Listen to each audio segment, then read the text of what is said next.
The Lion King, and this is a Disney written story. So for your author and your illustrator, you would just write Disney.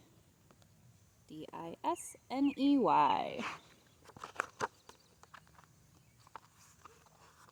The Lion King. The hot African sun rose over Pride Rock, as it did every morning. But today was no ordinary day. The animals of the Pride Lands were gathered together to honor the birth of King Mufasa and Queen Sarabi's newborn cub, Simba. The king and queen watched as Rafiki, the wise baboon, held Simba for the whole kingdom to see. The elephants trumpeted, the monkeys jumped up and down, and the zebras stomped their hooves with happiness. But not everyone was pleased. In a cave behind Pride Rock, a scraggly lion grumbled to himself. This was Mufasa's brother, Scar. He was jealous because Simba would be the next king. Mufasa and his trusted advisor Zazu appeared at the cave after the ceremony to find out why Scar had not come. Zazu shook his head. You should have been first in line. I was first in line until that little hairball was born. He turned and walked out of the cave. Time passed, and Simba grew into a healthy, playful young cub. Early one morning, he and Mufasa climbed to the top of Pride Rock. Mufasa told his son that one day he would be king. Look, Simba, everything the light touches is our kingdom. Simba scanned the horizon and noticed a dark spot in the distance. What about that shadowy place? That's beyond our borders. You must never go there, Simba. Later that day, Simba ran into Scar. Hey, Uncle Scar, guess what? I'm gonna be king of Pride Rock. My dad just showed me the whole kingdom and I'm gonna rule it all. Scar looked slyly at the young cub. He was plotting to get rid of Simba so he would be next in line for king. He didn't show you what's beyond that rise at the northern border? Well, no, he said. I can't go there. And he's absolutely right. It's far too dangerous. Only the bravest lions go there. Simba didn't see his uncle's evil trap. He wanted to show his father what a brave cub he could be. He ran home to find his friend Nala. Come on, I just heard about this great place. Simba and Nala asked their mothers if they could go exploring. Sarabi agreed as long as they took Zazu with them.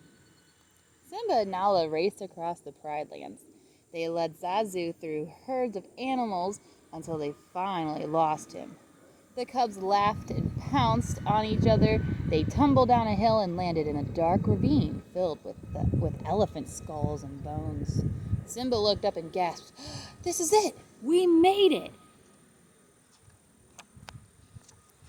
Before the cubs could explore any further, Zazu tracked them down. We're way beyond the boundary of Pride Lands, and right now we are all in real, very real danger. Suddenly, 3 hyenas appeared. They were Banzai, Shenzai, and Always Laughing Ed. They backed the cubs and Zazu into a corner. Just when it looked as if there was no way out, a giant paw appeared and knocked the hyenas over. It was Mufasa. If you ever come near my son again, the frightened hyenas quickly ran away. As they walked home, Mufasa looked at Simba. You deliberately disobeyed me. I'm very disappointed in you. Simba crawled onto Mufasa's back. Dad, we're pals, right? And we'll always be together, right? Simba, let me tell you something my father told me. Look at the stars. The great kings of the past looked down on us from those stars. So wherever you feel alone, Just remember that those kings will always be there to guide you, and so will I. Meanwhile, back at their lair, the hyenas had a visitor. I practically gift wrapped those cubs for you, and you couldn't even dispose of them? Scar was furious. But he had a new plan. He warned the hyenas to be prepared. Banzai laughed. Yeah, be prepared. We'll be prepared. For what? Scar glared at the hyenas.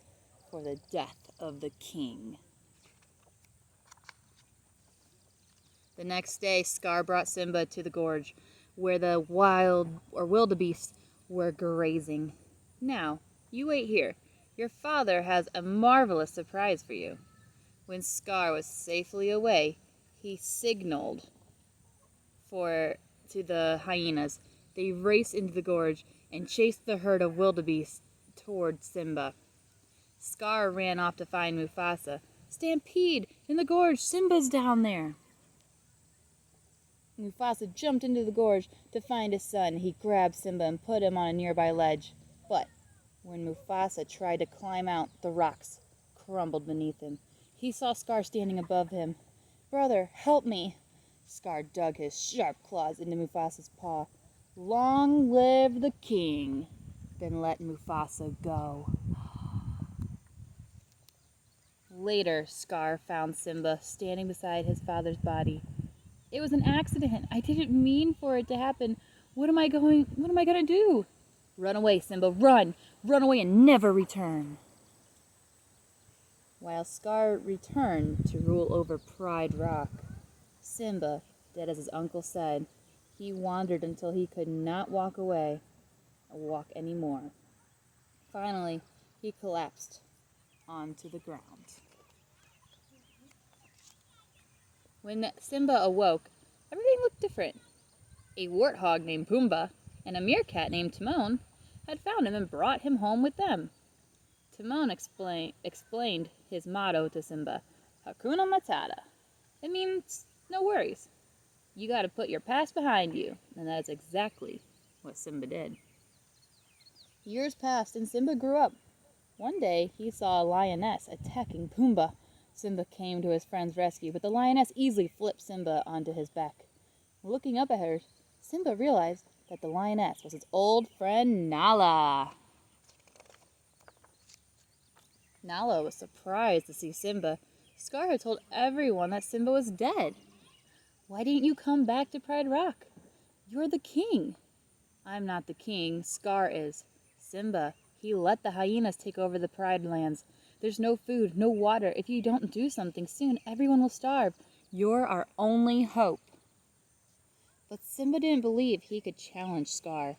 I can't go back. That night, Rafiki visited Simba. I know who you are. You're Mufasa's boy. He's alive, and I'll show him to you. You follow old Rafiki. He knows the way.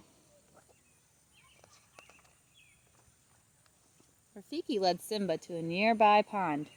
Simba looked into the water and saw a lion. That's not my father. It's just my reflection. Rafiki shook his head. He touched his finger to the water and it began to swirl. Look harder. You see? He lives in you. Suddenly, Mufasa's shape appeared in the clouds. Look inside yourself, Simba. You are more than what you have become. You must take your place in the circle of life. The next morning, Nala woke Timon and Pumbaa to see if they knew where Simba was. Just then, the trio heard laughter overhead. It was Rafiki. He told them that Simba had gone back to Pride Lands to take his rightful place as king. Back at Pride Rock, Scar was fighting with Simba's mother. Suddenly, a mighty roar shook the ground. Scar turned. There, on a rock above him, stood Simba. Scar pounced on Simba and the two fought. Finally, Scar backed Simba over the edge of a cliff, with his nephew dangling below him.